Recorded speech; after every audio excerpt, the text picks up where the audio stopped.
Welcome back to Vegas, everybody. I'm Matt Perrault from SB Nation Radio, and it's time for another college football picks weekend for us. But first, let's go to playpicks.com/bonus. Playpicks.com/bonus. All the great sports books in New Jersey and those no deposit bonuses, which are tremendous. And hopefully you've been along for this ride in 2018. So 29-17. We went 2-2 last week. I believe we're 9-4 over the last 3 weeks. So we're doing pretty well here. Our leans are where we're thinking. Our picks are where the money is going to be going here for us for week number 11 in the NFL, in the college football ranks. It's week 11. It's crazy. Week 10, we're rolling through college and pro. It's really a fast football season. But let's start with the number 1 ranked Crimson Tide at home against a tough Mississippi State team ranked 16th in the line, Alabama -24. All right, so here's a couple of things to look at when it comes to Alabama. They're coming off of an incredibly physical and tough game on the road at LSU. This game, we're not talking about Alabama losing this game. They're not going to lose this game. It's just a question of whether or not you want to get in front of the Alabama Crimson Tide train.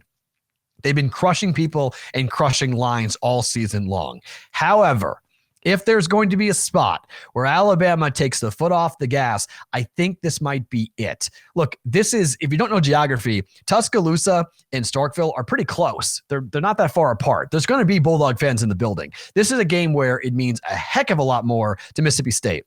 Enter Nick Fitzgerald. He's not Deshaun Watson and he's not Johnny Manziel, but he can run. And a running quarterback, in my opinion, is the key to hurting Alabama. It's been the key over the last couple of years to beating Alabama. I don't think the Bulldogs have enough on offense, but their defense on paper, the best defense in the SEC is not Alabama. It's Mississippi State. I think they can keep this game close. I think this is a 31-17 type of victory for Alabama, in particular with Tua's knee. Nick Saban saying that Tua is fine. Go watch that run, that touchdown run against LSU. You think he's fine? That knee's an issue. Now, how big of an issue? Probably not that big, but it's big enough that I think that they could pull him out of the game in the fourth quarter if they've got it in control. Like, if it's 31-10, the Bulldogs are still going to keep playing hard. Alabama's going to pull off. I think they're going to take the foot off the gas, and there's a chance for, a backdoor cover, a chance for a late score for Mississippi State for them to get inside this 24-point line. It opened at 26. It's been bet down to 24. I know some places are already down to 23.5 on this. I think the Bulldogs keep this game close enough that you feel comfortable taking the dog even in Tuscaloosa. I'm going with Mississippi State plus the 24. I will stand in front of the Alabama train. Let's see if we can get a W here with a big dog on the road. Let's move on to the Big Ten. Ohio State on the road at Michigan State. 10th ranked Buckeyes control their own destiny. This is kind of wild. Now the line, -3.5, -3. If you can find it at 3, that's awesome. 3.5 in most places right now for the Buckeyes and the Spartans. Here's the thing about Ohio State's defense. It's bad. It can't tackle. Nebraska went up and down the field. Adrian Martinez is going to be a star, I think, in college football in a year or two. Scott Frost got that team buying in and playing hard, but it's still a 2-win football team that went into Ohio State, and they nearly won the game. They had a chance to win that game late. Ohio State just had more talent and some inexperienced players for Nebraska making some boneheaded decisions. But that's a game you got to look at and say, all right, can Michigan State duplicate it? No. Their offense is really bad. They are ranked 99th in scoring offense. They're ranked 97th in yards per game. This offense for Michigan State just isn't talented enough to do the damage that you need to do against Ohio State. The Buckeyes can't tackle, but their offense is really, really good. Michigan State's defense is okay. I just don't think Michigan State can score. And that, to me, it's only a 3-point line. I think it's a 7 to 10-point victory for Ohio State. I don't think it's going to be a fun game to watch. I don't think it's a really high scoring. I don't mind a play on the under. I just think in terms of talent, the Buckeyes control their own destiny still for the playoffs. That's kind of crazy, right? I mean, they lose to Purdue. You think their year is over. Michigan State beat Purdue.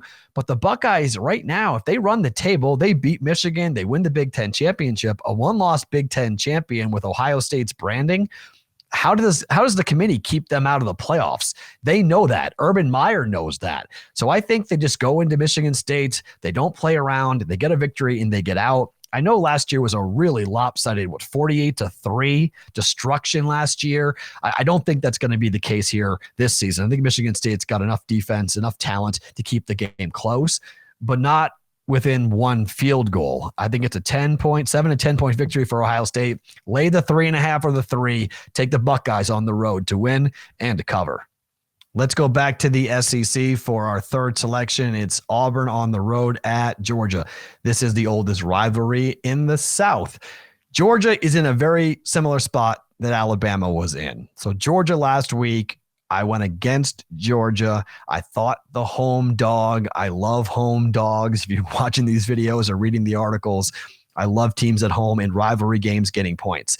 Well, Georgia up against Kentucky, they played an unbelievable game. They went and played, not the game of the year or their lives, but they played up to their ability, and they took care of business. They stopped Benny Snell Jr. They didn't allow Kentucky to get going at all. The defense for Kentucky, in particular early, did not do what they needed to do to keep themselves in the game, and it was a nice, easy walk in the park second half for Georgia against Kentucky. They come back home to take on an Auburn team that's trying to become bowl eligible. The win over Washington, Auburn fans thought they had a great team. Jarrett Stidham, their quarterback, they thought they were going to be rocking it offensively.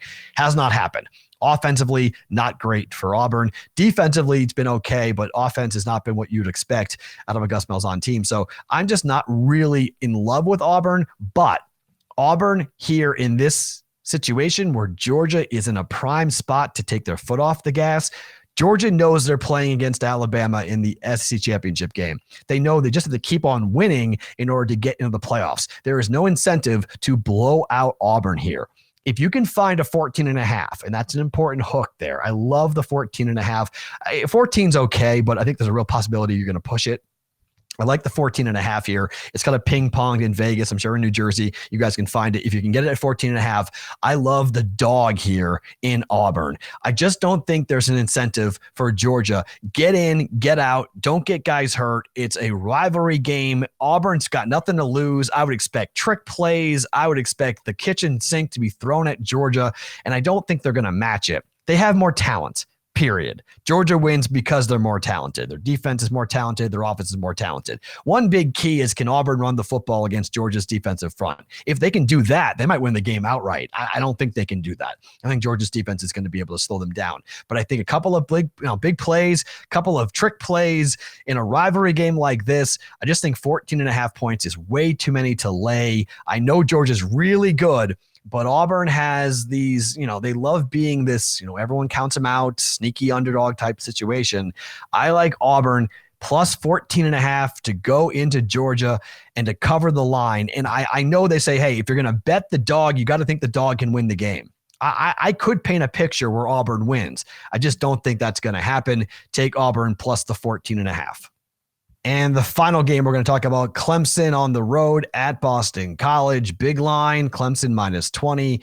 ESPN College Game Day going to Boston. All right, so I am from Boston. I'm from a town about 20 miles outside of Boston. My dad went to Boston College Law School. The first ever college game I ever went to was at Alumni Stadium. So I have a little bit of a soft spot for Boston College. However, I've seen this before. I've seen this story before with both Boston College and Clemson. We've seen Clemson blow games and get beat late in the year against teams they should never lose to. Boston College is nowhere near Clemson.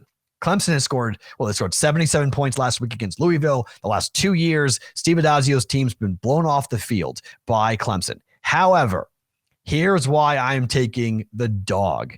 I think this is going to be a rocking atmosphere, and I think it's going to be a little bit more than what Clemson's ready for. See, when you have game day there and you get a lot of attention, the media will come out for this game. The football fans will come out for this game, meaning the professional football fans will come out for this game. Not just Boston College alumni, not just BC fans. You're going to see people in there screaming and yelling because they want to see Boston College beat Clemson. It can get away from the Eagles fast. So the first couple of snaps, first couple of series are going to be really important for this team and Steve Adazio to keep track of the football. Do not turn it over and run the ball. Pick up first downs. Anthony Brown, the quarterback for Boston College, has been playing well. He doesn't get picked off all that often. This is not an explosive offense, but it's an offense good enough, I think, to keep this game close. This is kind of like the Alabama game, right? Clemson's a train that many people don't want to get in front of. I'm naturally a contrarian bettor. I love home dogs. I love home dogs in prime time. This game's on a national televised stage, night game. Fans are going to be tailgating. They're going to be ripped up all afternoon long after game day, right into kickoff. I think this is going to be a really fun game. And I think Boston College, they've got a chance here. If things go right, if they're in this game in the fourth quarter, they could win this game outright. I don't think they're going to, but I think they're going to have opportunities. In Boston College right now, I mean, at home and in the ACC, they're difficult. Clemson hasn't played a team on the road in the ACC with a winning conference record. Boston College is 7-2 on the year. They're 7-2 against the spread. I think they'll move to 8-2. I think they'll have a shot here to win this. They won't, but I think we're in for a really fun, entertaining game at Alumni Stadium. Take Boston College plus the 20 to keep it close. Not win it outright, but keep it close enough to take the dog in this one. Clemson wins, Boston College covers plus the 20. I'm Matt Perrault. Remember to go to playpicks.com/bonus. It's playpicks.com/bonus. All the best New Jersey sportsbook information and those no deposit bonuses, which are tremendous. 2-2 last week, 29 wins. We have done a really good job, 29-17 so far. Hopefully we'll keep it going again for another fun week, and we'll be back for another pick segment right here on playpicks.com.